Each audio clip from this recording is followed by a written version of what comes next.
What up? What up? What up? How's everybody doing today? Welcome to the Finance Rebel Show. Y'all know I'm the host, Kamara Ellis. Today we are talking about the stock market. And in particular, the question is going to be, do you believe you can still make money in the stock market? Everything's down right now. The S&P 500 is down about 20%. The Dow Jones is down about 15%. Gold's down about 5%, right? We saw inflation numbers today come at about 9.1% from a year ago, which means that if you had $100 of things that you bought last year, now you would have to spend $109. Actually, $109.10. That 10 cents matters.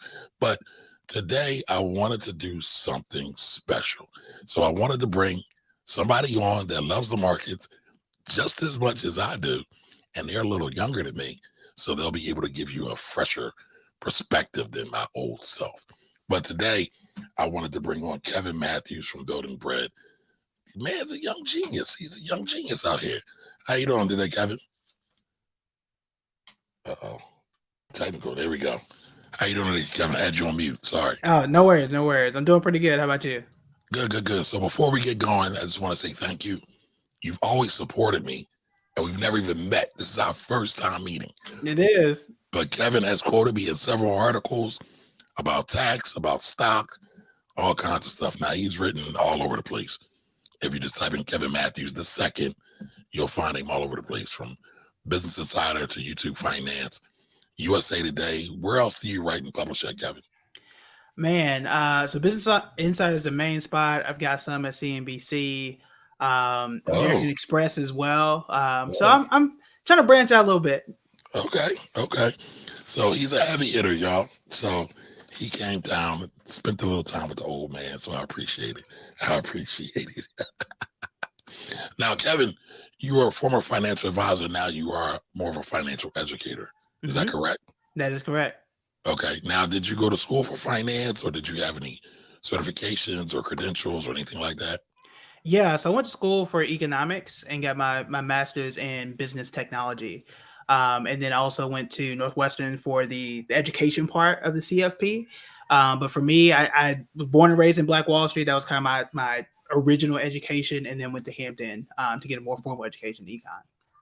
Now, I got to ask you about that, right? You were born and raised in Black Wall Street.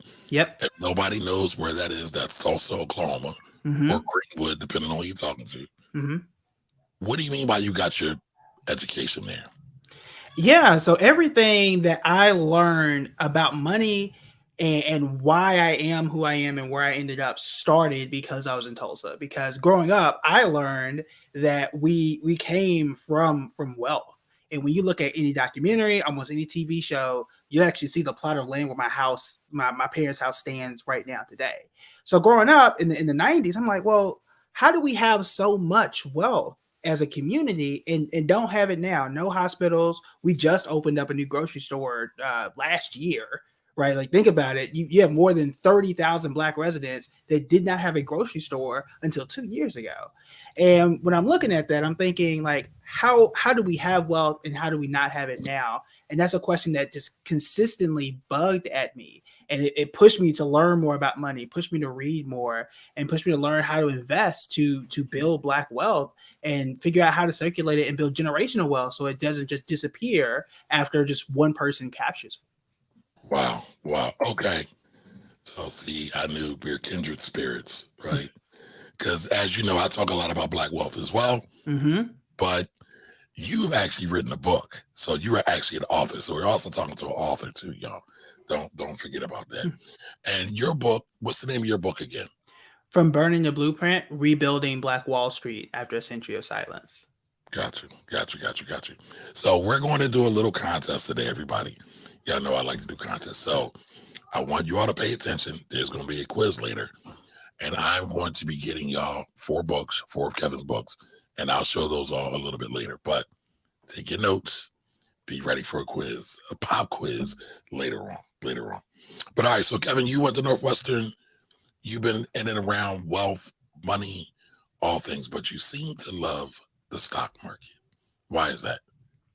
Yeah, so a part of it, I'm a little biased because when I first started and became an advisor, that's just that's just what you do. Just learn the stock market, teach about the stock market, and manage clients' investments. So in my career, I managed up to 140 million at the peak of my career back in 2017, 2018. So I'm a little biased there. But for me, the fun part about the market is that you can be liquid. I can get in and get out when I need to. I can contribute as much as I can. But also, and I think most importantly, you can start at any dollar amount. I think that was the thing that really drew me in, because when I first started, I didn't have money for real estate. I couldn't, invest in real estate for $1. I couldn't take 10% of my salary and do anything with real estate at that point in time. So the stock market was a thing I could get my hands on and really start and be actionable. Wow. So y'all know what I'm thinking, right? I'm sure some of y'all are probably like, wow, Kamari's got like his new bestie up here, his new BFF, right? I tell people all the time, I love the market because I love business. And the highest place to see business done is the stock market. Plus it's liquid, and you only need $1 to get in. Now, I'm not saying that's all you got to put in, but the barrier to entry is super duper low. Yes. And so you can do anything you want from there. So, all right, I know Kevin's got a couple of babies in the background. Don't mind them, right? We are a family-oriented show. But you love the markets. We have super high inflation today. Markets are in a free fall. A lot of people are panicking. Yeah. What's your thoughts on it? I think for me and for most people, just look at the long term. That is the biggest thing. Like, for example, I know it was trending today. Inflation at 9.1%, worst inflation we've seen since November of 1981. Well, the S&P 500 since 1981 to now is still up 7,911% from then. So it's like, it's bad because obviously we don't like paying more for food and electric and all that kind of stuff. But again, from an investor perspective, it's really about the long game. Like we're sitting in the 7th month of the year. And unless you are retiring today, unless you're retiring in the next, really year or two, just sit back and just continue investing. And that's the thing. You don't want to let what we think are short-term issues create long-term problems because you panic. And I mean, I can look at almost any period of time. I don't know anybody from any of the clients I've had, and I don't think anyone has said this for any of your previous clients or anything, who said, I regret investing more in 2008. I regret investing more in 2020, right? Most people are like, look, I wish I could have gone back and did this. So my thing is, 10 years from now, you're going to wish you started today. And I'm not going to let the headlines dictate what my investing goals should be. Have y'all heard that before? Oh, we got sound effects too. All right. Gotta give you the horns, brother. Gotta give you the horns. It's funny, man. Sometimes I wonder if I'm just a parrot just saying the same thing over and over and over again. I know you do a lot of news and a lot of media. I get called to do media a lot of times. Matter of fact, before we got on, we were just talking about the fall in March of 2021. Was it 2021 or 2020? 2020. It feels like a time warp. Yes. This whole thing started, but yeah. Listen, COVID has changed the whole time warp continuum around here. It really has. It really has. But I remember doing news and everybody's like, well, the market's falling. What should we do? I said, keep investing. Yep. Unless you have, like you said, retirement need. Like the biggest thing when it comes to investments is knowing your time horizon or when you need the money, right? If you know you want to need the money for college, for retirement, to start a business, to buy a home, then you might want to take a more conservative strategy about your investment. Right. If not, let it rip. And this isn't a financial advice, y'all, right? This show is for entertainment and educational purposes only. I must always state that because I don't want anybody trying to sue me. But in all honesty, just keep that in mind that the market always runs in cycles, just in life, just like the seasons. What goes up is going to come down.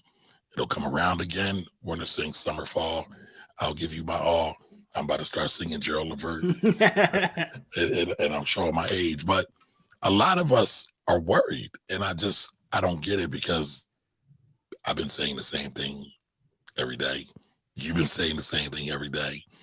But I think a lot of us are kind of caught up in what I call financial pornography, Hmm. whether it be the social media folks, whether it be the news. I think we all kind of, not all of them, but not us, not me and you, but Right. all of them are kind of playing a part in getting everybody upset, anxious, and excited. What do you think Yeah. about So I totally agree. And similar to you, it's I said that we are hardwired to pay attention to negativity, and that's just across the board. I mean, we've even seen several months ago when I think it's Frances Haugen was her name, when they came out with the entire report about how Facebook's algorithm incentivizes people to say racist, outlandish stuff to get people to angry tweet and react and share and that kind of thing. Well, there's a reason why I say natural reaction, and that gets engagement. So if I'm writing an article, I want to put, the thing that's going to make you click. it? Right. And it's really human nature. So for example, I say this all the time, where you remember the bad times more than you remember the good. You remember the blizzard, you remember the hurricane in 2002, you remember like all the bad stuff, but you don't remember all the great sunny days where the weather was absolutely perfect. And a That's great example of this is today. Everybody is focused on inflation and how bad inflation is, which is a fact. It is bad. But we're not talking about how gas prices dropped 29 days in a row. Ain't nobody said nothing. and oil prices. Yeah, and oil prices. Ain't nobody said nothing this whole time. Right? When they were bad, it was that everybody was making jokes about how expensive gas was. And we focus all on the negative, and nobody's talking about the positive parts of this. Like, I got gas for $3.89 today, and I filled up. That was great, right? But if I posted that, I'm not gonna get nearly as many likes as what it was when it was like $5 a gallon. And it Three, just shows, just shows the way that we operate just as people. but I'm hating on you right now because I got gas at 471 today. Ooh.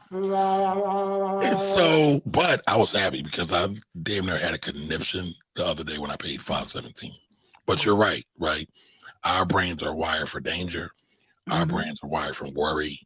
The question is always, does the stick or the carrot makes human beings move?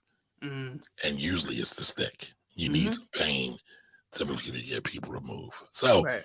I guess a little drama adds a little bit more flavor, gets more people attention, get their brains activated, and then they can move and do some things. Yep. So I guess I had to be like more doom and gloom to get a bigger followership. I guess. But I mean, it's unfortunately like that's what catches eyes. But I think the thing is, especially for us who I don't want to dwell in misery the whole time. It just makes me feel bad, right? But Exactly. it's how can you take that and educate, which is I think is what we do really well, and take whatever is the headline, say, look, this is bad, this is what it is, but here's the positive, right? And Yeah. even in the markets now, I'm like, well, look, it's not great. I don't like being down 20% or whatever it is, but it's still an opportunity in some places.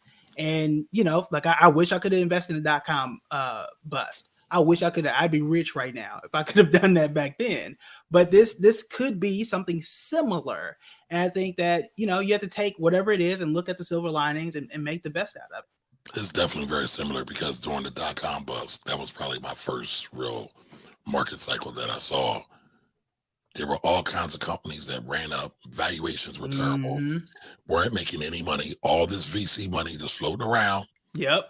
and people were out there getting the bag. Now we're kind of like doing the same thing, and everybody's worried, but it'll happen again. But I'll say this: Warren Buffett's like one of my favorite investors. They always clown him. They say he's not up on the new stuff. He's not up on the new stuff. But there's such a lesson in his resolve and how he approaches the market. Mm-hmm. I think everybody should appreciate it, right? Mm-hmm. During the .com bust, everybody's like, Warren's not into these tech companies. He was like, I don't understand them. I'll rather sit on my cash, right? Mm-hmm. Fast forward a couple of years ago, he still wasn't really big on tech. He got a little bit of Microsoft, a little bit of Apple, buying railroads and everything else. He's still up though. Mm-hmm. He's still up. And there's a lesson in that, right? It is. It is. You don't have to try to get into the latest thing. You don't have to try to get into crypto mania, NFT, Dogecoin going to the moon. Just find what works for you. Figure out what your time horizon is. and rock that. It really Yeah. can be that simple. Yeah. Yeah, and that's the thing, like, I'm not exactly sure where the notion came from that you have to be at the cutting edge of every single thing all the time. Like, it's okay to be very good in your specific circle.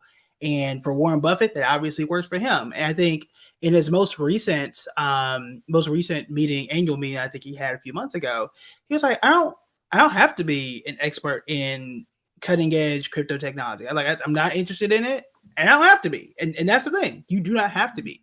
And I think for me, for example, we found out, I think it was yesterday, where the dollar became equal with the euro.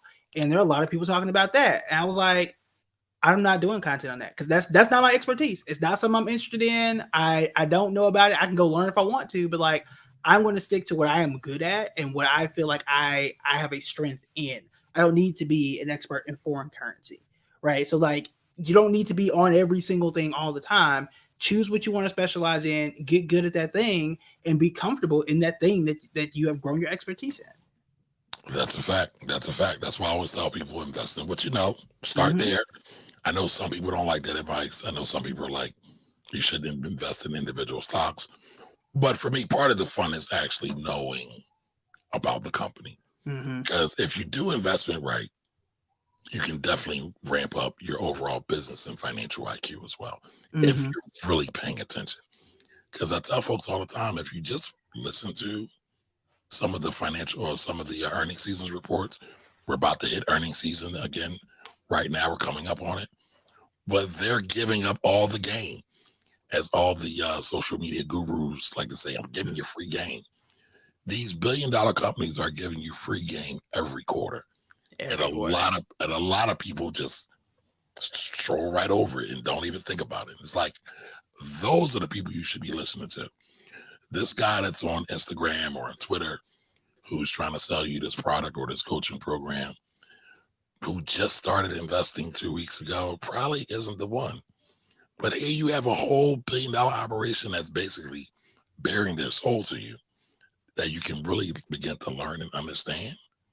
It's all there, but a lot of people miss out on it. I don't get it. I don't get it. Yeah, it's people go for the sizzle and the so for example, we have what we're called 10Ks and 10Qs. These are financial reports that companies have to have listed on their website. And they will tell you literally what they are concerned about. It's under risk factors, which is always number 2 on the form. And you can tell I look at these a lot. So number 1, like you want to learn from people who are familiar with the landscape of how these companies work. But a company will list like, we are concerned about inflation, we're concerned about COVID-19, we're concerned that our sales weren't doing X, Y, and Z, interest rates, all that kind of stuff. And they will list it in plain English about what they are concerned about, what they expect for the future, and how the business is doing. But most people don't look at it, right? Most people aren't necessarily paying attention to that. But all of it's in plain English. You can go to investor relation at whatever company you're looking for, as long as it's publicly traded, and they will spill the tea. They will do so to a point where they will even tell you when the insiders, the CEO, the board of directors, when they buy and sell shares too, and that is called the SEC Form 4. All of that stuff for free on the web all the time. Y'all are getting an education tonight. I mean, but it's stuff we've been talking about a lot. I actually like to review those sometimes when we're on and when we're live. Nice. Sometimes, I don't want to go too deep because I feel like I nerd out too much. So I got to pull myself back. Gotta get the excerpts. Yeah, because I mean, like the MDA or the management discussion analysis session says that. Like to me, if you just read that, there's so much gold in those. It's crazy. It's crazy. All right, but real quick, let's just take a quick break for the calls, right? I told y'all we got something coming up. So that's Kevin's book, From Burning to Blueprint. I'm giving those out to y'all tonight. All right, we'll give y'all 4 of those. Now, Kevin just said some things that I want y'all to be mindful of. So when I ask y'all these questions, make sure y'all going to be able to answer them. So he just gave y'all some stuff. I'm not going to give it all away, but if y'all paying attention and y'all taking notes, y'all should be good. All right, so What are some of the most common questions people are asking you right now, Kevin? Yeah, that's a good one. So the most common question I've gotten, I feel like in my life, is how do I start investing? That's definitely one that always comes up, and the answer is always the same. It is start where you at. But most importantly, though, if you have a 401k at your job, that is the easiest place that you should probably start there. So that's always a lot of people don't always equate, like they don't think that they're an investor because that's all they have is a 401k. Like, you are an investor, you are growing your wealth. That is a tool for you to use. It's not the only one out there, but it is an important one. So start there. Outside of that, before just hopping in and throwing in whatever money you have, start to learn about the market, whether it's basic terms, whether it's shows like this. Just kind of get your feet wet in knowledge first, and then you can start investing. So that's the number one question I get, is like, how do I start? After that is like, what is insert term? What is inflation, or whatever the hot topic is of the day. Right, right. All right. So I get that a lot as well. So I just wanted to see what you had to say about that. Um, why do you feel 401k is the best place to start? I do so because it is the easiest. In that, like, I already, for most people, right? If you have a 9 to 5, like if you're running your own operations, it would be a different answer. But since most people have a 9 to 5, and if they have it, it's just really, I work here already. Let me press this button, and I'm given a set of options that are limited. Now there are pros and cons to that, but when you are on your own and you are fresh and you've never invested before, and you go to Fidelity or Charles Schwab, a lot of times you're inundated with too much information. And I've seen a lot of people who come to me is like, yeah, I opened an account and I froze because I did not know what to do. Whereas your 401k, you already work there. It's easier to do, and you only have like 15 choices, and you're more incentivized to invest. Now, that is on top of the fact that you might get a company match. So whatever you put in, they put in. And in some cases, they're going to put in on your behalf anyway. So those are just some of the reasons, not to mention the fact that I think the number was 34% of millionaires have their money in 401ks. I have to go back and double check that exact number. But the majority of millionaires are made through their 401ks. So it's easy. It's an easy place to start. You can get a match, and just so many benefits that are easy. Uh-oh. Kevin, I think you froze just when it was getting good. Everybody let me know. Can you hear me okay? Throw a 1 in the chat. Kevin, you there? Yeah, I'm here. Okay, it froze for a minute. Okay. Yeah, hopefully I don't hear any thunder, but yeah, it was a storm. But basically saying there's just so many advantages for beginners to start with the 401k, not to mention the tax benefits, not to even mention the possibility of a match. But it's just the easiest place. They give you a limited menu of options, which means that you're not going to be overwhelmed. And we already know, we have data that shows us that the majority of millionaires started their wealth from their 401ks too. Now you're gonna get a lot of us in trouble, right? People gonna be mad at us because everybody's saying you got to be in real estate to be a millionaire. Most millionaires are made from real estate, and I'm just like, where do y'all get this data from?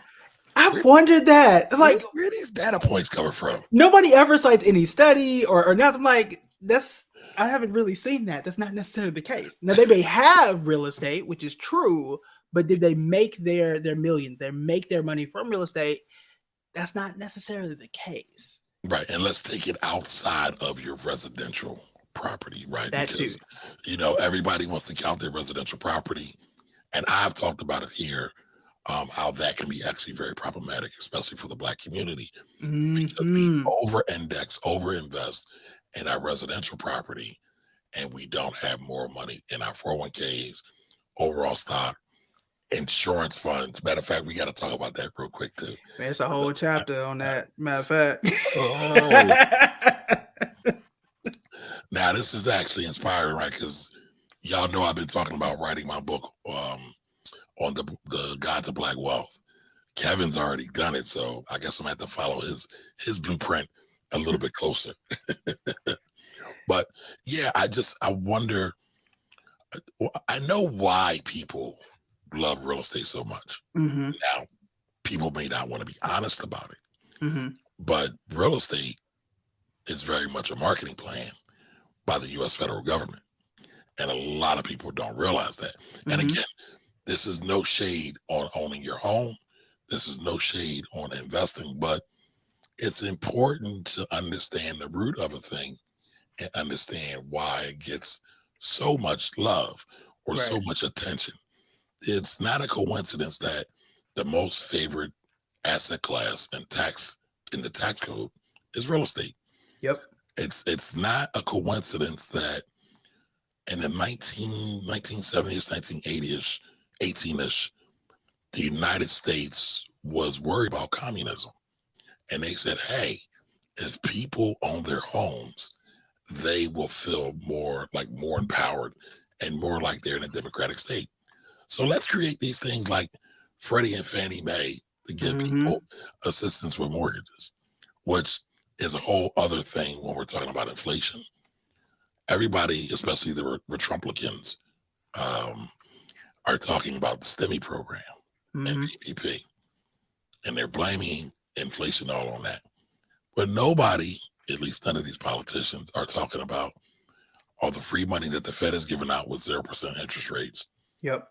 Nobody is really talking about mortgage, how the Fed is actually buying mortgage bonds to create liquidity for mortgage investors, real estate investors in these markets to make it that much easier for homeowners, real estate investors to get mortgages, Mhm. right? Nobody's talking about that. That's a major problem with runaway inflation.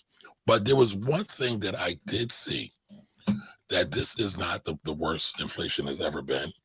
And I mean, you just talked about it going back to the 80s. But if you even go back to World War II, at the end of World War II, Mhm. you can see that inflation was crazy. And they were having, guess what? Supply chain issues as well. Why? Because the whole world was rebuilding itself Mhm.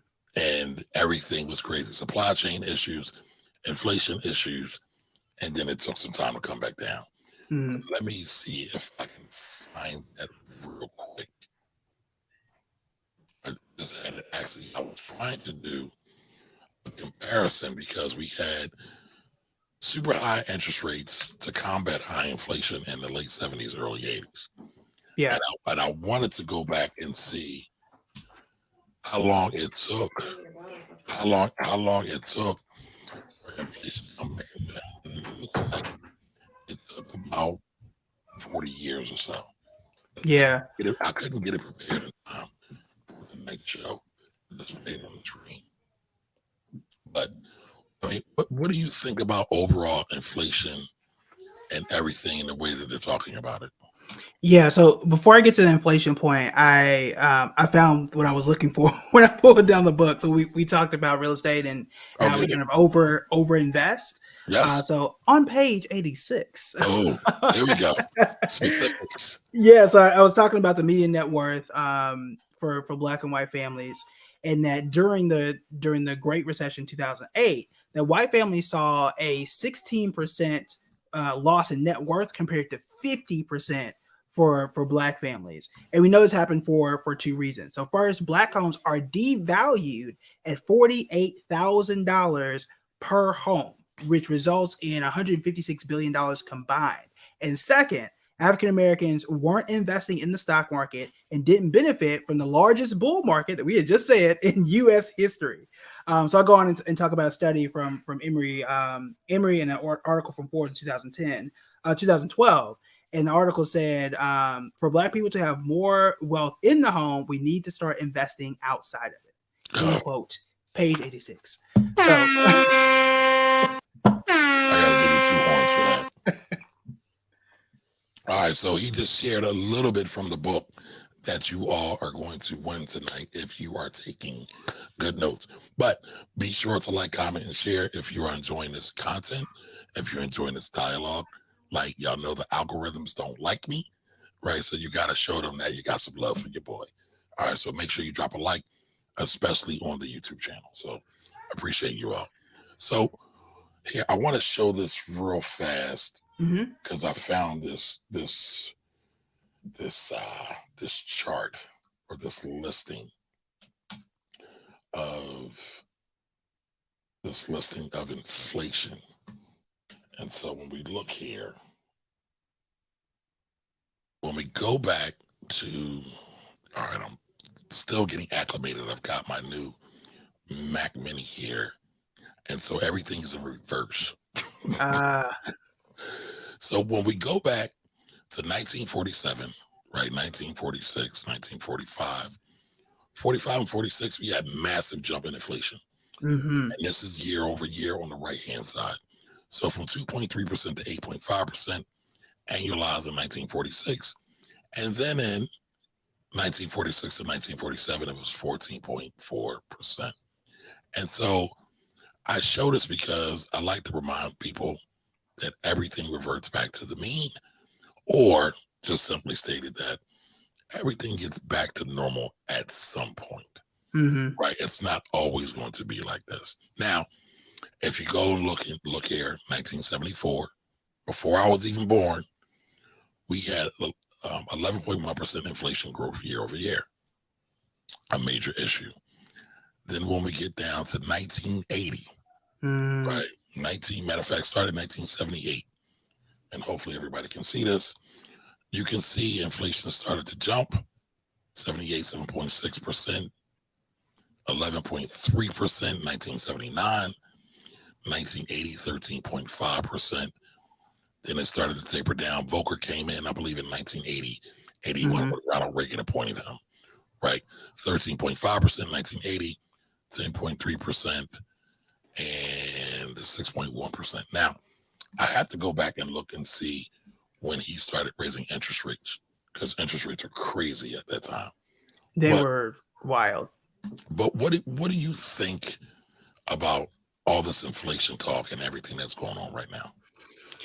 Yeah, I think we have to remember how we got here and kind of take that into context. So the only reason that, well, I won't say the only reason, the main reason why we are running into inflation right now, it's a bunch of factors. So we still have COVID shutdowns in China that goes to supply chain. We still Yep. have the Russian Ukraine war, which actually hurts grocery prices because for those who did not know, Ukraine actually produces, they're one of the world's largest producers of wheat, which not only go into bread, but they go into a lot of different products.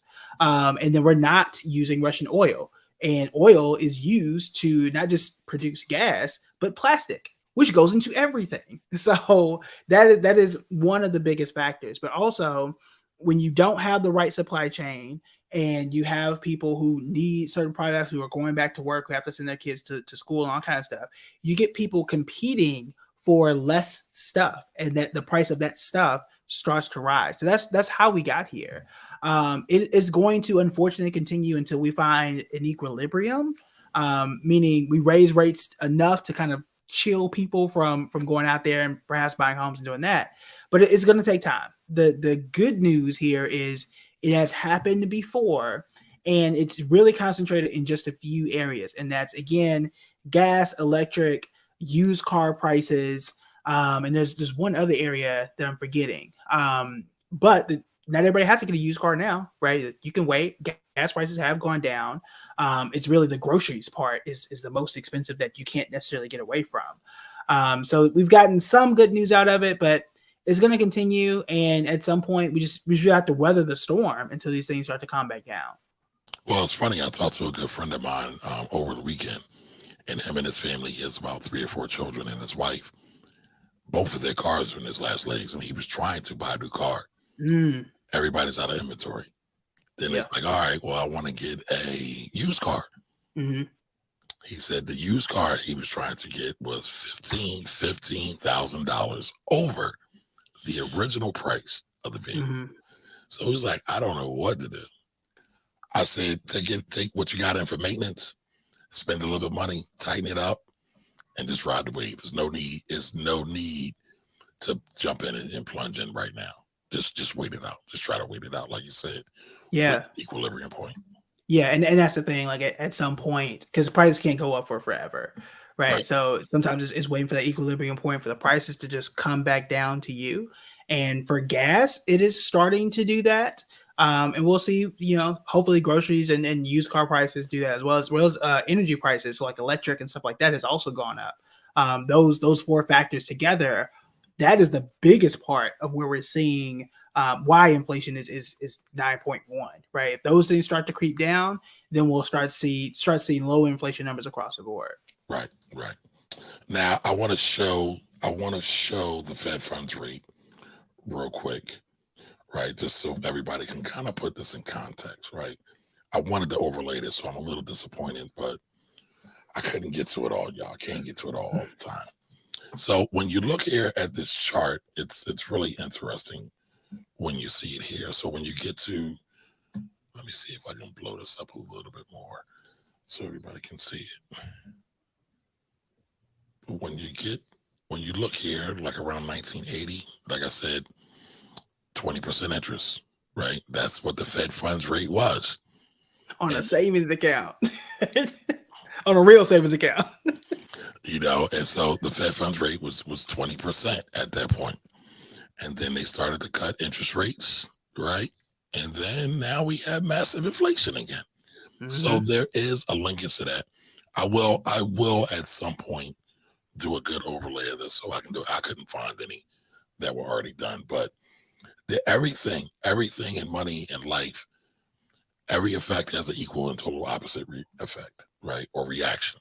Right. Everything in life has a total and opposite reaction. Every action has a total and opposite reaction. So when interest rates get too low, everybody likes it because they think it's easy.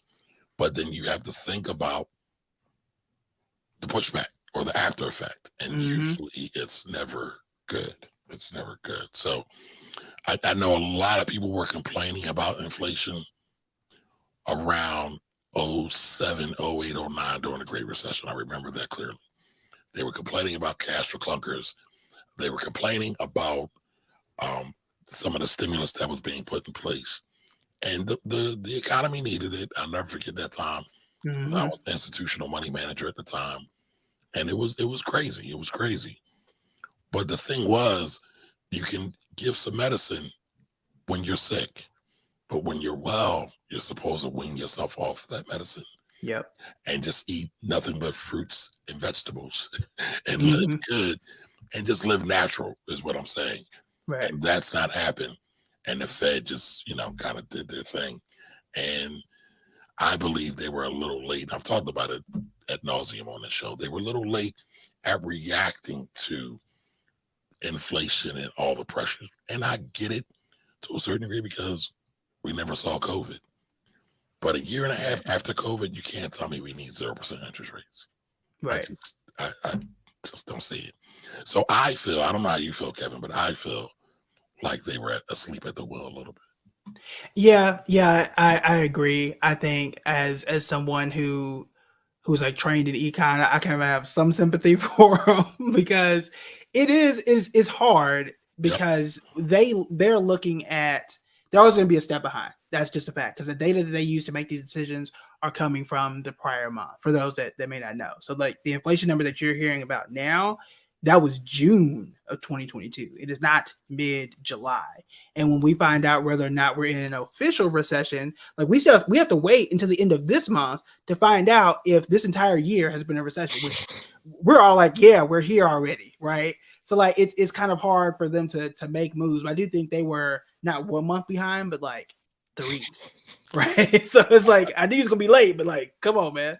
I think they're more than that, but I'll say this. This is a clue. This is a clue. Lagging indicator. So everything that the Fed Reserve looks at, for the most part, are lagging indicators. Yep. You might get a little, some would say the stock market is a leading indicator, but for the most part, everything that they're looking at is a lagging indicator, meaning that what Kevin just said, it's late. It's delayed. It's not timely. It's not a real-time matrix that they can go and say. Again, a lot of these things have different ripples across the economy. Now, I see some of the comments here. We're going to get to them at the end. Miss Edith wants to know the name of the book, and the name of the book is From Burning to Blueprint. But remember that, Miss Edith, so you can win the book. So you can win the book. All right. So do you have any top picks right now? Anything?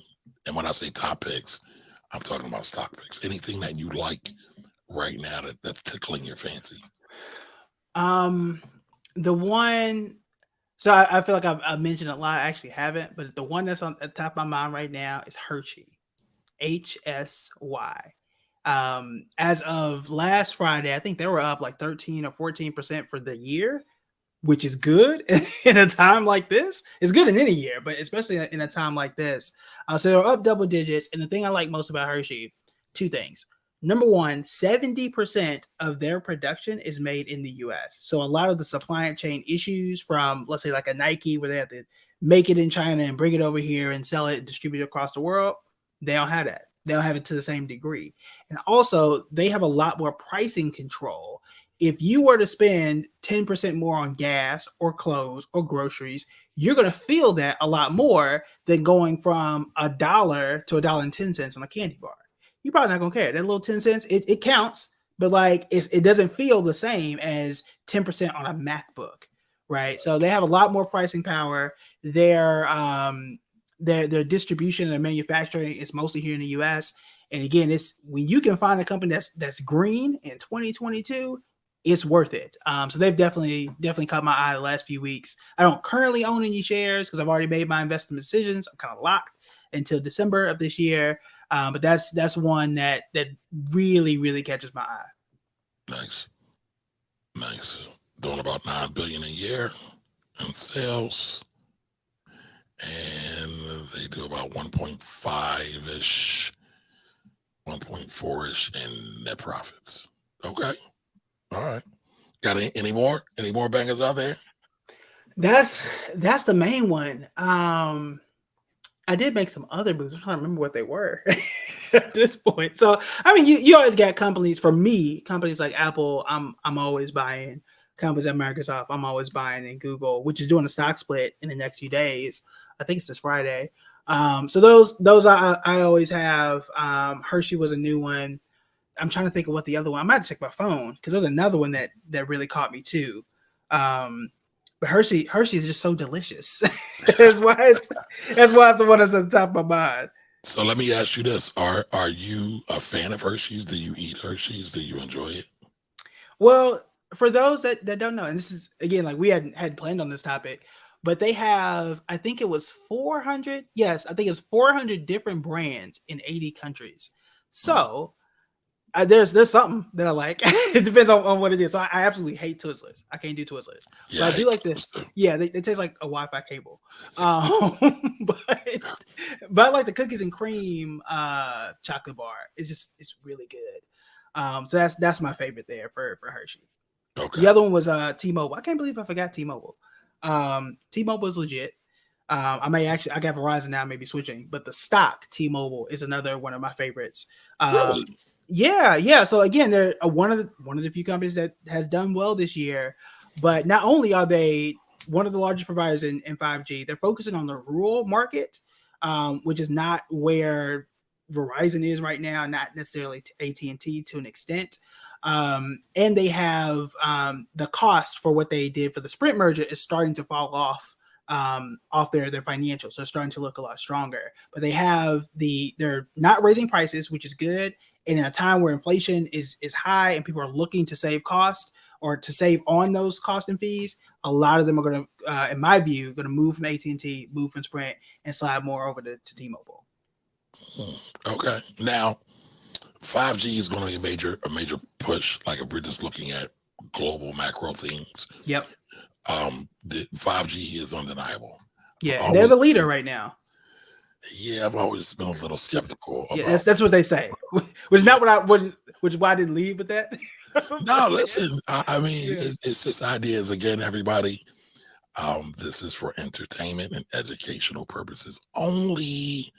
All right. Remember, past performance is not an indicator of future results. So don't be saying Kevin and Kamari told y'all to buy some stuff because that's not what we're doing. We just two brothers up here having a conversation about investments. All right.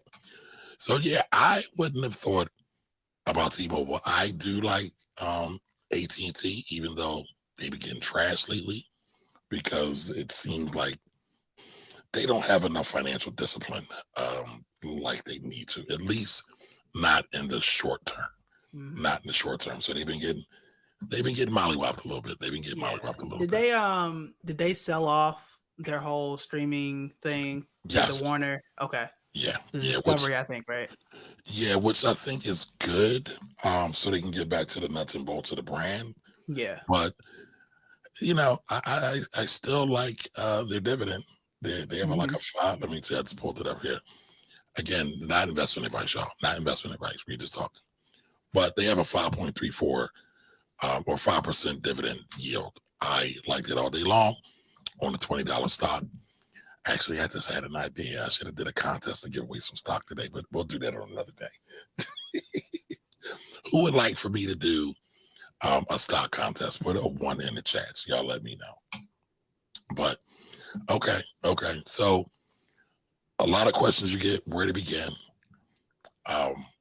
A lot of the stuff that you're talking about is just kind of basic fundamentals. So are you a fundamentals guy? Are you a technical guy? Where do you draw the line at when you're looking at your investments?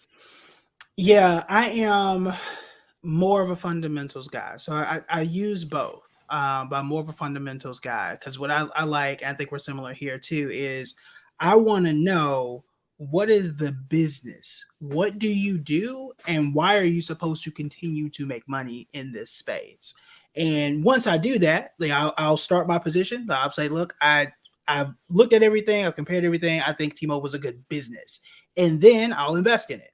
Now, from that point forward, because I'm more of a long-term investor, and what I do is I buy, I wait 6 months, I reevaluate, say, okay, this is still working. We're going to continue to hold it. Just because you might be wrong about something. For example, and I will admit when I'm wrong, I thought the banks in December 2021, that was going to be the space. And I had Capital One, JP Morgan, all that was when rates go up, banks are supposed to do well. They haven't this year. So I had to pause and make that adjustment. So for me, I'm more of a fundamental investor, but as I continuously add a dollar cost average, I start to look at technicals. So I start to look at a chart and say, I'm going to go ahead and add more here. Right. And just find out at what point do I want to add? And that's when I use the technical analysis for it. Yeah, I always say I'm very much the same. I will look at economic play a little bit as well. Yeah. But I always say the fundamentals tell you the what, the technicals tell you the when. So the fundamentals will tell you what to invest in, what are the good businesses to invest in, right? Strong balance sheet, strong cash flows, right? Good management, right? And then the technicals can tell you, all right, this might be undervalued here. And the fundamentals can do that too, don't get me wrong. But here from the technicals, you say, oh, we got a dip here. Yeah. Might be a good time. Might be a good time to buy the stock on sale here. So yeah, and I think it's really about having that mix. That's something I've learned more recently, and just finding out my own investing style and improving on it. Because just like we were talking about the Fed, quarterly reports are going to tell me what happened in the last 3 months, not going to tell me what's happening right now. So you want to be able to balance those two and find out what works for you. Right. No, totally agree. Now, let's talk about something real quick. You said people have been asking you about the euro. And you're like, that's not my thing. I don't focus on Forex or foreign exchange. I mean, I think it can be important. The biggest thing about it, though, is that as U.S. dollar gets stronger, it's going to make it harder for U.S. companies to sell overseas. And so we possibly, air quotes, could see some corporate slowdown. So that's why it's important. But I've been seeing everybody running around talking about we got dollar parity. It's like, okay, who cares? It's like, it's not that big of a deal. Now, again, you might see some exports slow down a little bit, but is it really that big of a deal? I would say no. Yeah, I don't think so. You're right about the slowdown piece. There are some people concerned about that, but I mean, if anything, it makes the math easy now. So when I'm looking at something in euros, I'm like, oh, it's just $1. That's not that extra 17 cents or whatever it is you have to account for. Right. But yeah, I mean, I think that the reason why it made headlines is because it hasn't happened in 20 years. Right. And I think anything that only happens every 20 years is like, oh, this is a thing. But that's really it. Yeah, and I mean the euro is only about 20 years old, so Right. that's why it's such a big thing. Yeah. Now Jose says I got some bot action in the chat. I saw it, Jose. I blocked them already. Jose, I think you were here when the bots attacked one of the Black Wealth Project broadcasts with the N bombs. They were dropping N bombs like 100 of them at a time. Dang. So sometimes I can handle it, sometimes I can't. Tonight's pretty light. But all right, so I don't want to keep you all night. All right, DC, I see your question. Let me get back to it. So one, thank you for the $5 super chat, sir. Appreciate you. DC says, hey, brothers, 2 months ago, I moved my 401k from a Vanguard target fund 2050 to FXNAX. I'm not sure what that is. I'm waiting for stock to fall and buy back in. Good idea. Yes and no. But I trust Kevin. What do you think, Kevin? So I'm double checking the FXNAX. Yes, because I was trying to wonder what the world. Yeah. I'm guessing it's one of the funds that's in the 401k plan. Most likely. Yeah. And just for everybody that's watching, right, the funds that are in the 401k plan, they're all usually mutual funds.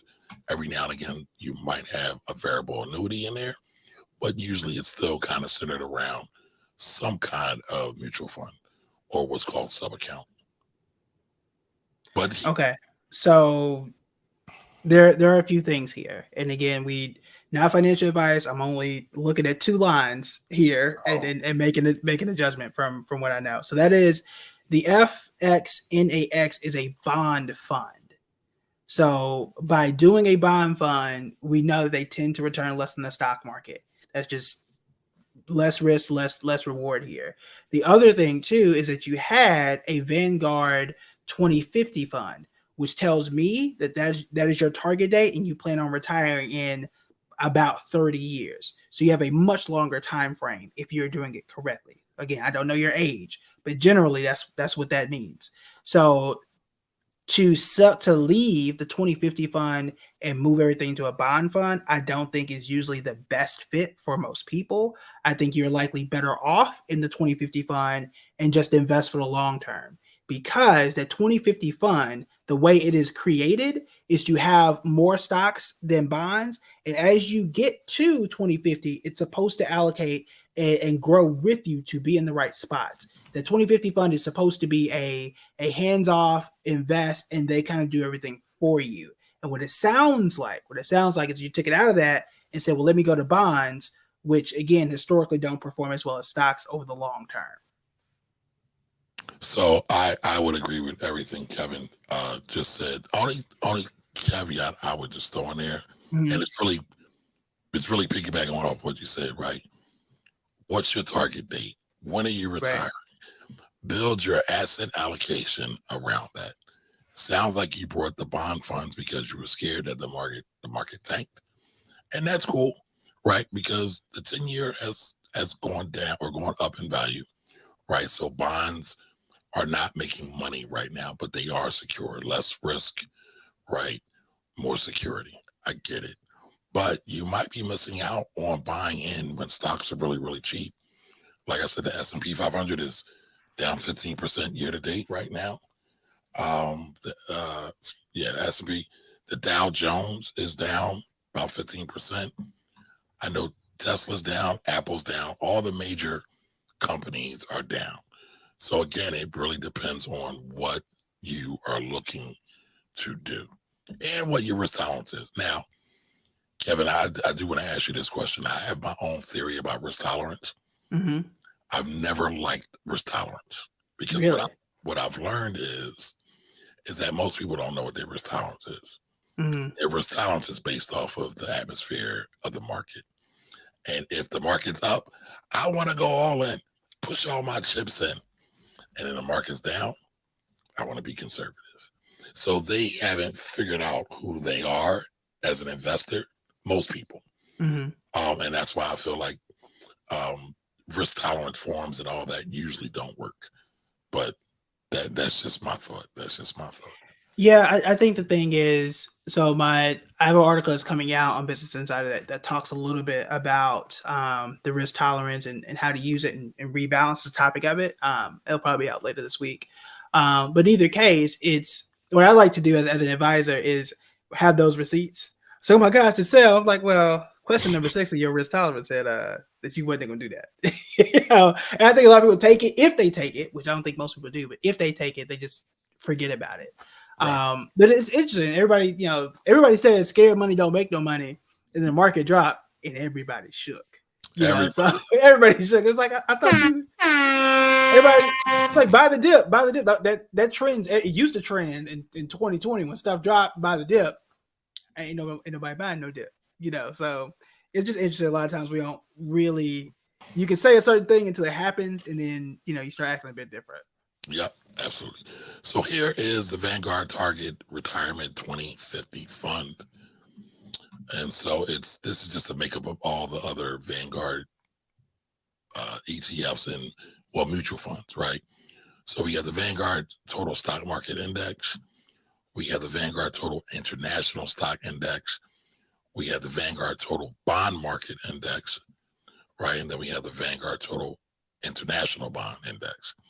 And then so when you go over here to the right-hand side and you see here, you have 7% in the bond market fund and then another 3% in the international fund. You get some diversification there. And then you get some diversification overseas in terms of stocks. And then another 53% in overall stocks. My question to you is, DC, why did you switch? What made you switch? What was the thing that said, you know what, I'm going to switch? So let us know. Let us know what that is. I'm curious. But yeah, because I think he said he was 33, so we're around the same age. And he said that? I think so. Did I miss that? He said, oh man, you 33, man. All right, listen. You said you're 32, Kevin? Yeah. I'm in my 40s, y'all. I ain't retiring no time soon. That's what I'm telling myself. But listen, you got market cycles to go. Let me put this up before I say it. Let me put this up because I don't want no trouble. This is not investment advice, but in theory, right, you have several market cycles. What does that mean? Markets go up, markets go down. That's a market cycle. You're going to see a lot of those. Now, you can just let it ride unless you plan on retiring in the next year, 2 years, 3 years, 4 years, 5 years. Then it'll be a different conversation. But I'm betting, as Kevin said earlier, you're looking at 2050. You're planning on retiring in 2050. You might be a little too anxious right now. Yeah, I mean, it's in most like textbook cases like that is a move. It is. I understand why you did it. So like if I were new, and I might have made the same thing, right? But that is a move that someone who is 63 would make. I'm like, you absolutely should do that. But someone who's 33, you really want to stay where you are because again, the way that we showed that fund was allocated, it actually does that for you. Yep. But it does it for you when you get closer to 53 and 63. So you don't want to like overcorrect something that is already built to just kind of sit back and relax. It's harder to do when the market is down, so I totally get it. But I would just like to stay. If that's my approach to investing, I would just like to stay with that particular fund. Gotcha. It looks like we are on of the same accord. So all right. So as we just want to start saying what's up to people. All right, Midnight Green, how are you? Midnight Green says, Rebel's guest friends, Rebel, can you recommend a good lawyer? I need to get a trust, estate, etc. Everybody's talking about these trusts these days. Y'all know I love to bring Courtney on. Courtney's also friends with Kevin as well. I think that's how I even discovered Kevin, through Courtney, the Ivy investor, right? Mm-hmm. She's super dope. I would look her up if indeed you need a trust. I'm betting you probably need a will first, though. But I don't know your situation, but check out Courtney and she can help you. It also depends on what state you're in. So that's going to matter a lot. Hit me offline, and I can help direct you about that. But for right now, I will say check out Courtney. Now, if you're not already in the text community, join the text community. You can send me that question. I can link you with someone. 215-974-0058. 215-974-0058. All right, so let's see what else we got. Don Johnson's in the building. Look at that. Good people, two great minds. I swear, I think Don Johnson knows every Black thought leader in the financial space. Nice. I think he knows them all. So he knows you. It looks like he's read your book as well. Nice, so appreciate that. You got Building Bread fans in the Rebel community. So we all family here. All right, Side Hustle Society. What's up, Elijah? How you doing, brother? Yep, it should be. I'm enjoying the conversation. Are y'all enjoying the conversation? Put a 1 in the chat if you are enjoying the conversation. All right, Miss Edith is in the building. All right, I said the book again. Now, again, have y'all been paying attention to the little threads I've been dropping, the little hints I've been dropping, right? Because we're going to start talking about the contest shortly. But the name of the book is From Burning to Blueprint. From Burning to Blueprint. Yeah, put that up there, brother. Pull it back just a little bit. Yeah, that might be a little better. Yeah, there we go. Yeah, right there. Yep. There we go. It's the one disadvantage of having a glossy cover. It's all good. It's all good. Again, thank you for that super chat, DC. Appreciate that. Being a great citizen today. I always have impressive guests. Listen, everybody can't get on my show. I have, like, y'all know, I've been doing podcasting and stuff. I know I don't have the biggest following, but I've been doing this for quite some time, and I did fall into like interviewing name brand people or big name people. It wasn't always fun. So I only really want to talk to people who I get excited about, because if I'm not excited, y'all ain't gonna be excited, and then everybody's gonna be bored. Then you're gonna fall asleep, and then you're gonna say the Finance Rebel Show sucks. And I don't want that to happen. All right. So Ms. Edith says, keep investing in financial shares. I learned from Kamar. Good. Now you can learn from Kevin too. All right, the show. Yes. Yeah, financial pornography. Yes, there's a lot of it online right now. It's funny. I did a video 3 or 4 years ago. The video sucked, but I started talking about financial pornography back then. So it's always, get out. Yes, it's always funny. It's like anytime I see a video with like a guy standing in front of like a ridiculously nice car, I'm like, oh, this is a scam. Like I just automatically just like, oh, come on, man. Well, that's a good question. Is there anything else? Like last week I said, anytime somebody says, this is a trick only the rich knows about, nobody wants you to know, it's bullshit. Like we know it's a scam. I mean, do you have anything else? No, I mean those are really it. Yeah, those are really it, especially with the wealth you don't want you to know. I mean, I don't think there's a single thing out there that they are purposely hiding from you. Like even the super wealthy, you can see what they got and what they invested. Like it's all there. And what's funny is everybody's talking about free game. If you read a book, there's so much free game out, like legitimate free game out there. You don't need these folks for the free game, right? Yeah. Because again, I always tell y'all, right? Don't believe me. Research me. Fact check me. Yep. I'm going to say it for Kevin, right? Don't believe him either. Research him and fact check him. Because he talked about it earlier. I didn't really dive into it, but he said he was wrong about something. See, he's man enough, adult enough, professional enough to say when he's wrong, because we don't always get it right? So there's no need in us acting like we get everything right. It's crazy. Right. And you're only as good as your sources and information. So like I'm flipping through here. You're only as good as your sources of information. So like I'm looking page 165, right? So like the rest of this is all everywhere I got every fact I'm stating here. Books I had to read, websites I had to go through from page 165 to page 182. So So he we did his close. research. Yeah. So like that's what you have to do. Like, when you are giving information, when you are correcting yourself in the event that you're wrong, but like you got to do your research. And if it's not my facts, like, hey, here's where I got it from, you can go research it too. Right. What's up, Thunder? Good evening to you as well. Thank you. All right, look. Yes, got some books. All right, y'all ready? Are y'all ready? Y'all got. Now, I want to ask y'all this first question. Kevin talked about something we could read. He listed the names of the forms. That he reads. So, first person to put them in the comments, he listed 2. First person that gets that right gets a book. Now you're going to have to email me or inbox me your information so I can mail it to you, but I got you covered. Okay, I see Don Johnson is cussing somebody out in the chat. Thanks for cussing out the bot. Bots are our enemies. We are not friends with bots, but thank you. Smelling like a homeless shelter. Oh man, you made my night. Yeah, Thunder bonds could be looking good right now, but again,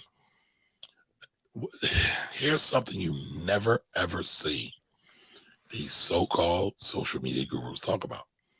They never talk about asset allocation. And it's been proven that 92% of your return over any given period will come from your asset allocation. Now, what is your asset allocation? It's your mixture of different investments, your bonds, your stocks, international bonds, right? You also want to look at non-market assets, right? Because if you really want to get real diversification, you need to have assets that aren't correlated. Remember, I talked to you about correlation a lot. So real estate could be in that mix. Private equity could be in that mix. A business could be in that mix, right? But when we're talking about your overall asset allocation, especially for everyday people, we're looking at what's in your 401k, again, the bonds, what bond funds, what stock market funds you have. We just looked at the 2050 fund, and it showed different mutual funds that it was invested in, and they all had different characteristics. So start looking at y'all overall asset allocations, y'all. Take some time, learn about it. I've done several videos about it. We probably could do some more. Even if y'all remember I talked about endowment funds, how endowment funds invest their money. That was really about asset allocation.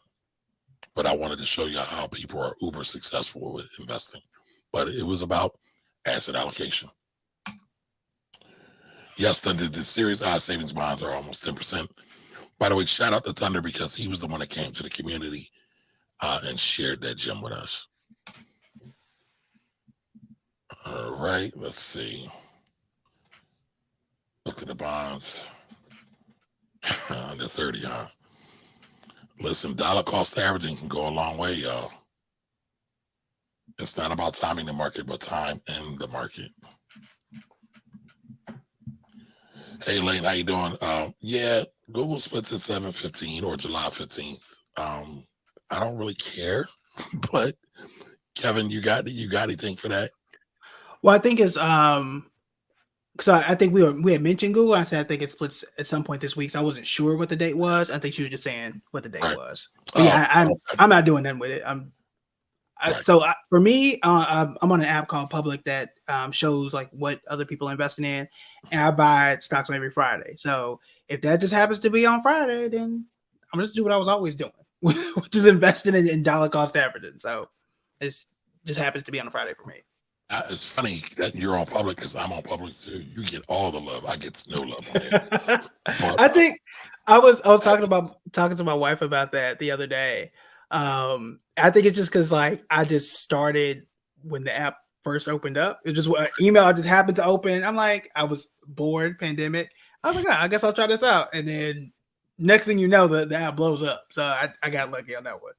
Hey, it works. I like the app though. I like the app. Yeah, it's cool. I don't like the fact that I can only post my thoughts on things when I'm buying. So I don't like that part.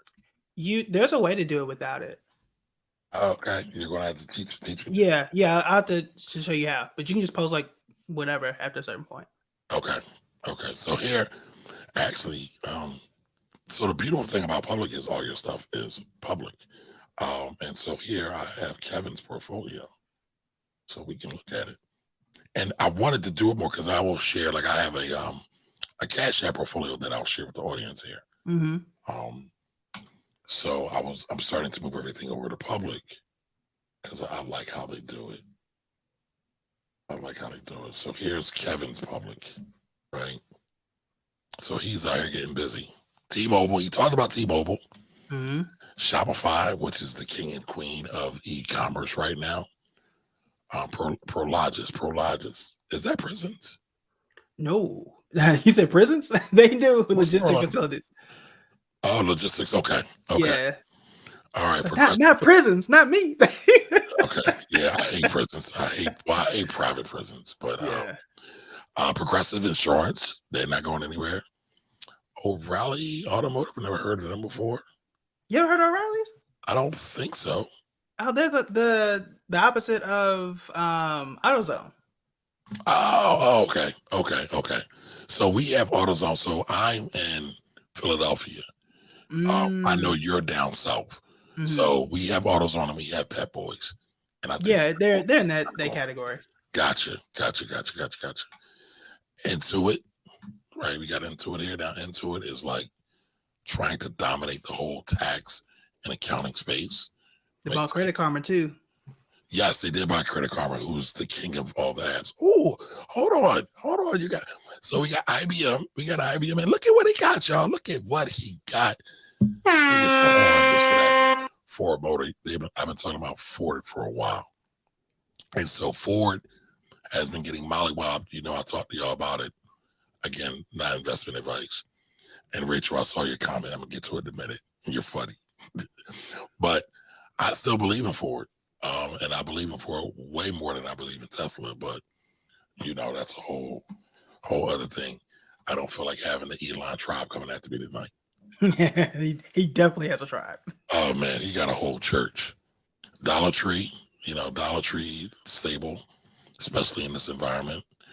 And Danaher is out here. So this is good. I like this. And then we have their watch list.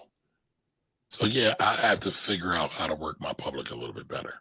Yeah, because like you can see down there, I hadn't invested today, but they were like regular posts. Yeah, but you got the juice on there. So, I ain't got no juice. And it's okay. It's all right. I get it. All right. So did anybody respond to the question? Oh, we got another question here too.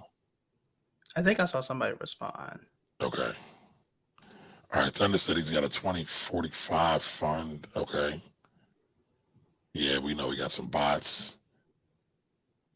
All right. Thunder has a question. All right. So I'm going to just get into this. Thunder, I feel like you asked this question before. I bought a property 4 years ago it has appreciated by the city at $3,500, and now it appraised by the city at $20,500. What's your opinion about it? What would you do? I need more direction, bro. When you say, what should I do? Sell, buy, renovate? What do you want to do? What was your purpose for getting it? Am I missing something, Kevin? Do you see anything on there? I don't know. Okay, all right. Real estate's not my forte yet. All right, so just waiting to buy the dick. Okay. All right. Rachel got jokes in here. We got another author in here. I need to join the author club. All these people with these good financial books. We waiting on you. I guess I've been saying I'm gonna write the book about black wealth because that's what I am passionate about. But I was thinking, does it make more business sense to write a book on some other topics? But I mean, you got 2 books over your shoulder right now about black wealth. There is a market. Yes, I see you're paying attention. You are correct. You are correct. Yes, Don is the man. Don knows everything. Matter of fact, Don was the reason why Listen, Rachel, Don was petitioning hard for you. He was like here every week. You need to get Rachel on. You need to get Rachel on. And we had her on, and it was a great show. I need to get you back on, Rachel. All right, so I see y'all. Denise, I didn't see you earlier, but what's up? Tara, what's up? Elaine, I know you got a comment, but I didn't say what's up to you. All right, looks like Elaine just brought the book. You didn't want to play the game, huh? You didn't want to do it, I guess. Okay. All right. I think that was the answer, right? The last one? Jose just brought the book. Yes. Okay, 10K. All right. So Babette, you got it. I wasn't sure. I'm getting old, y'all. So yes, he mentioned 10 Qs and 10K. So I'll give you that one. Next question. What was the indicator that I mentioned? What was the indicator that I just mentioned? So we got one book. Babette, do me a favor. Send me a text with your email address. Send me a text with your email address, 215-974-0058. It's me. You don't have to worry about any bots. And I try not to spam my community, right? So I probably don't hit y'all up enough. But I hate bothering people. So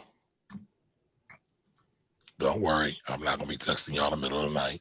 I don't want none of y'all men after me like, why is Kamari texting you in the middle of the night? Stock market ain't open in the middle of the night. It is, but you know. All right.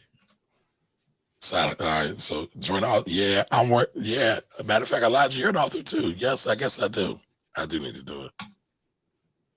Okay, so Thunder says he brought it to pass it down. But Thunder, that doesn't really tell me a whole lot. Right? Are you looking at getting appreciation from it? Are you there to rent it out and get income from it? Any asset, right? Now, Kevin said he doesn't specialize in real estate, but he knows this, right? Any asset has to be put to work. Here's the thing. If you don't put your asset to work, your asset can then turn into a liability. Yep. What do I mean by that?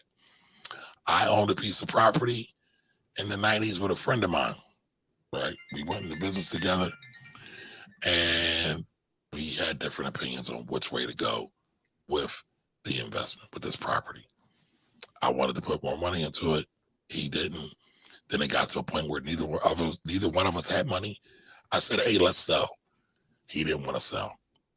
And so at that point, it was like, we're at an impasse. Just buy me out. So he brought me out. But you gotta get on the same page. You gotta figure out what it's for, and then you gotta execute on that. Casanova, how are you? Welcome. Sean Brooks, what's up, brother? Okay, Sean Brooks is a real estate expert. He is a licensed real estate agent and investor, I believe, in the Philadelphia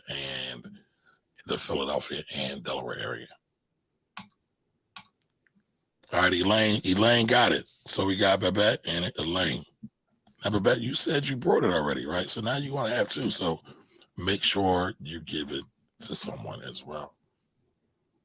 All right, and so Denise got it. It looks like, let's see. Let's go to the timestamp. Can I get the timestamp? 9:18 for Elaine and 9:19 for Denise. All right, so you're a little slow, Denise, but I got you. Lagging. We going, yeah, you're lagging. How about that? Right, so we got Babette, we got Elaine, and we're going to get Denise. Again, make sure y'all text me your email addresses to 215-974-0058, 215-974-0058. And one more. What was the first stock that Kevin brought up today? Did I ask him what's in his book? What's he talking about? If y'all was paying attention, that's an easy one.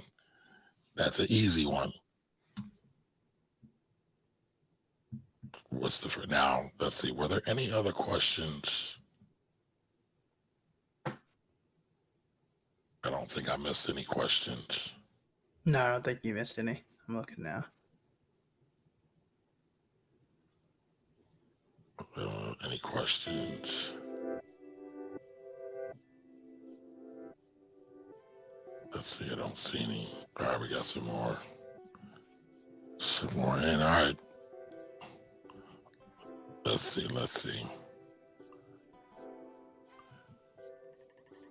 HSA. Oh, you did? Oh, I had to, Elaine's paying attention. It was. It was because I was going with T-Mobile. I was going with T-Mobile, but it wasn't. It was Hershey. It was Hershey. It was Hershey. How you doing? I don't want to say your name and mess it up. Rahel, is please correct me. I hate messing up people's names. But welcome. HSA. All right, so we got HSA. So Elaine got another one. And Babette got another one. All right, I was trying to get somebody else. Y'all monopolizing this thing here. All right, so Thunder says it's in an area that's being gentrified and it's coming up. I'm thinking about renting it out to a tacos truck.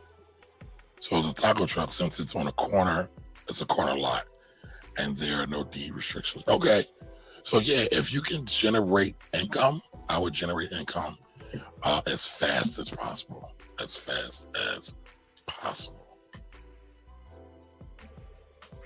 They can pay me in tacos too. They gotta be good tacos, and I love tacos. Like, yeah. If you ever want to be my friend, like, give me a good taco. Not. Okay, I was about to say something. Not that that company. I think that company is owned by let's see. All right, last question. Last book. Tell me who's the parent company of Taco Bell. Oh, I know that one. Tell me who the parent company of Taco Bell is. So you can't give me those Taco Bells. We ain't gonna be friends. We might actually fight. But yeah, Thunder, I think, again, that's a good idea. And if you can get more than one on there, if you don't want product, you want cash. Talking about tacos. Right. I got you. All right, Thunder, there you go. It's Yum Brands, not Yummy Brands, but I'll give it to you. You win. So salutes to all the winners tonight. Thanks for playing the game. Thanks for jumping around. And Babette's just all in. All right, so we got our winners. We got Babette, Elaine, and Thunder. And there was one more, and Denise. So Babette, Elaine, Denise, and Thunder. Text me your email address. And then I'm going to need your email address, and then I'll email you to get your addresses and everything, so the books can be delivered to you. And it'll be from me, not my bot, not my cryptocurrency, not my impersonator, not my robots. It'll be me, y'all. But listen, y'all, I appreciate you all being here. Before we go, Kevin, where can everybody find you at? Yeah, you can find me on all things social media at Building Bread, YouTube, Instagram, TikTok, Twitter, everywhere. So you go to at Building Bread on any of those social media platforms and buildingbread.com. So listen, I appreciate you being here. I had a great time. I hope you had a great time. I want you to come back. And I have something else I'm working on too, so I got to ask you for another favor. Okay. But I appreciate you. Again, everybody go out and follow Building Bread, all the socials. Do you have a YouTube channel? Yeah. You do? I don't think I knew that. Yeah. Okay. All right. So follow the YouTube channel. Y'all know I'm heavy on YouTube. And make sure we get this brother to the next level. And I just saw somebody ask for the number. Again, it's 215-974-0058. Again, 215-974-0058. If you have won tonight, text me your email address so I can get your address, so I can get you the book. All right, I want to get you Kevin's book. Okay. All right, everybody, have a great night, and I will see you the next time. So long.